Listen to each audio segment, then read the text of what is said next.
ყველაზე მთავარი პანდემიის დროს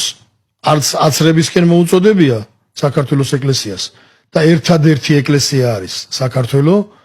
რომელსაც არ დაუკეტია ტაძრები მრევლისთვის და მთელ დედამიწაზე, როდესაც ღმერთი ზემოდან იყურებოდა და ჩაბნელებული იყო მთელი დედამიწა და ყველა სახლში იყო ჩაკეტილი, მარტო საქართველოში იყო ანთებული ტაძრები და მარტო საქართველოში ყვიროდა მრევლი ქრისტე აღდგას. ამიტომ თუ სულიერ მისიაზე ვლაპარაკობთ და როდესაც საუბარი არის რომ რუსეთი არის მესამე რომის ბიზანტიის შემდეგ, ხო?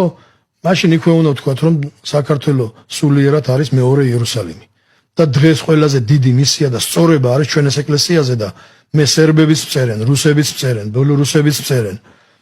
ბულგარელების წერენ და იძახიან რომ თქვენ ხართ ეხლა ერთადერთი ფორპოსტი. საქართველოს მართლმადიდებელი ეკლესია და თქვენი პატრიარქი, რომელიც ვერ დაიყოლიეს მიუხედავად იმისა, რომ საქართველოს ყველა ინსტიტუცია ბოდიშვიხთი ამ ჟარგონისთვის დაითრიეს ლიბერასტულმა ლობმა დასავლურის და ბევრი ძალიან რა თქმა უნდა ამასაც ვიტყვი რომ შემოგდებული არის ეკლესიაში, იმიტომ რომ ეკლესია ცოცხალი ორგანიზმია და ვერანაირად ვერ იქნება რაღაც განყენებულად, რაღაც საში გამოკიდებული, იმიტომ რომ ეს არის მიწიერი მებრძოლი ეკლესია. ბევრი სასაცები აქვს შემოგდებული, მაგრამ ყოველთვის წერა. მაგრამ ჭენი ჯოჯოხეთი ყოველთვის ვამბობ და ეხლაც ხმამაღლად ვიტყვი რომ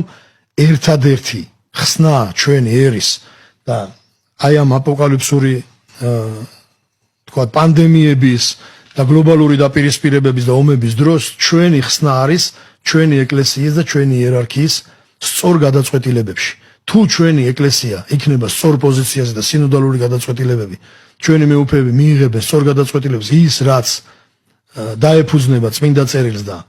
შვიდ მსოფლიო საეკლესიო კრებას და ადგილობრივ კრებებს, მაშინ ჭენი ჯოჯოხეთისანი ნამდვილად ვერ მოგველევიან და ისეთი მოვლენები განვითარდება ირგვლივ, რომ ჩვენთვის საერთოდ ვერ მოიცლიან და აი როგორც 90 ფსალმუნში არის, აი ესე ფთას გადაგვაფარებს უფალი და ყოვლადწმინდა ღვთისმშობელი და ჩვენ სამშვიდობოს გავალთ, ისე რომ ანტიქრისტე ტახტს ჩვენთან ვერ დაიდგამს.